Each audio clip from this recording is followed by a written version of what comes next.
થી સફેદ ગોળાની જાણે સર્જિકલ સ્ટ્રાઇક થઈ ગઈ। થરાદના ગામોમાં મોડી રાતથી જ વરસાદ પડ્યો।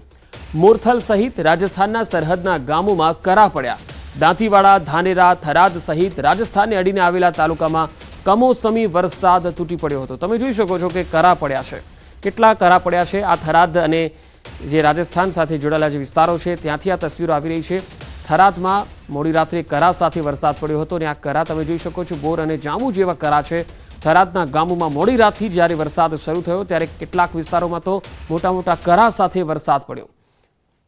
આ તસવીરો જે આવી રહી છે એ મોરથલ અને આસપાસના ગ્રામ્ય વિસ્તારોની છે। વધુ માહિતી મેળવીએ બનાસકાંઠાથી સંવાદદાતા કિશોર તુવર જોડાયા છે।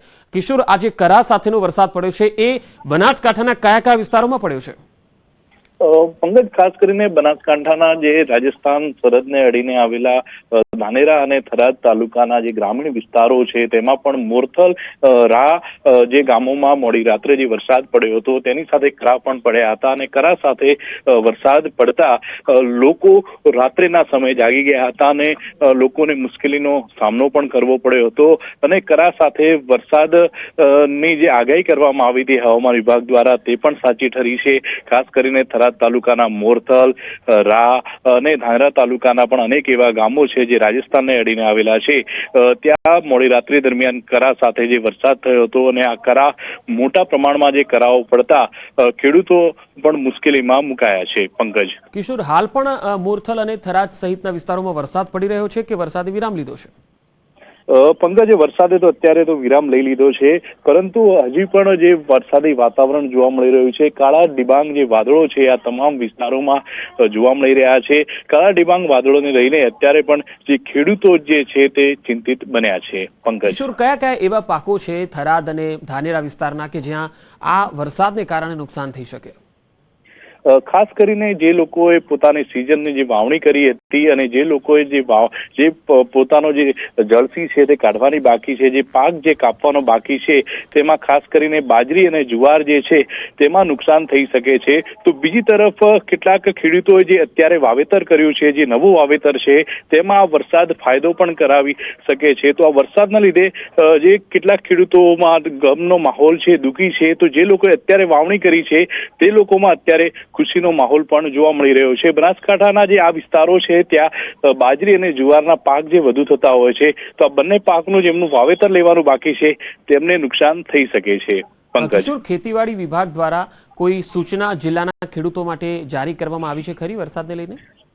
હવામાન વિભાગ તેમજ ખેતીવાડી વિભાગ તેમજ જિલ્લા કલેક્ટર દ્વારા જે તમામ ખેડૂતો તેમજ જે તમામ માર્કેટ યાર્ડો આવેલા છે ત્યાં પણ 3 તારીખથી લઈને 6 તારીખ સુધી સૂચના આપવામાં આવી હતી અને ખેડૂતોને જણાવવામાં આવ્યું હતું કે 3 થી 6 તારીખ સુધી વરસાદી માહોલ હોવાથી જે પોતાના જણસી લઈને માર્કેટ યાર્ડ તરફ આવતા હોય તેમને સાચવવું જોઈએ, જણસી ઢાંકીને લાવવી જોઈએ। તે ઉપરાંત બનાસકાંઠા જિલ્લાના જે તમામ માર્કેટ યાર્ડો છે તેમના દ્વારા પણ પહેલેથી જ જે 3 થી લઈને 6 તારીખ સુધી જે વરસાદી માહોલની જે વરસાદની આગાહી કરવામાં આવી હતી તેને લઈને જે જણસી હતી તે જણસી ખેડૂતો ઢાંકીને લાવે તેવું પણ ખેડૂતોને કહેવામાં આવ્યું હતું। મહત્વની વાત તો એ છે કે શનિવારે રાત્રિ દરમિયાન વરસાદ આવ્યો છે અને આજે રવિવારના રોજ જે માર્કેટ યાર્ડો છે તે બંધ છે, તેથી ખેડૂતો જે જણસી લઈને આવતા હોય છે તે ખેડૂતો આજે આવ્યા નથી, તેથી ખેડૂતોનો માલ પણ બચી શક્યો છે। પંકજ, જી કિશોર, આભાર માહિતી આપવા માટે।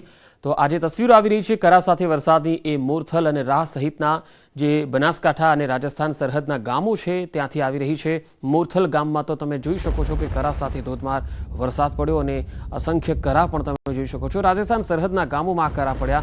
દાંતીવાડા, ધાનેરા અને થરાદ સહિત રાજસ્થાનને અડીને આવેલા તાલુકાઓમાં કમોસમી વરસાદ ખાબક્યો। હાલ ત્યાં વરસાદે વિરામ લીધો છે, પરંતુ મોડી રાતથી જ વરસાદ અહીંયા શરૂ થઈ ગયો હતો અને કરા સાથે વરસાદ પડ્યો હતો, જેના કારણે ખેડૂતોને પોતાના પાકને લઈને ચિંતા સતાવી રહી છે। ખાસ કરીને બાજરી, જુવાર અને ઘાસચારાના પાકને નુકસાન થઈ શકે છે। આકાશમાંથી સફેદ ગોળાવાળી સર્જિકલ સ્ટ્રાઇક બનાસકાંઠા અને રાજસ્થાનને અડીને આવેલા જે ગામો છે ત્યાં જોવા મળી હતી। કરા સાથે વરસાદ શરૂ થઈ ગયો હતો। થરાદના ગામોમાં મોડી રાતથી જ વરસાદ શરૂ થઈ ગયો। બનાસકાંઠામાં મોટાભાગના તાલુકામાં આજે સવારથી જ કાળા ડિબાંગ વાદળો ઘેરાયેલા છે। ચોમાસા જેવો માહોલ છે।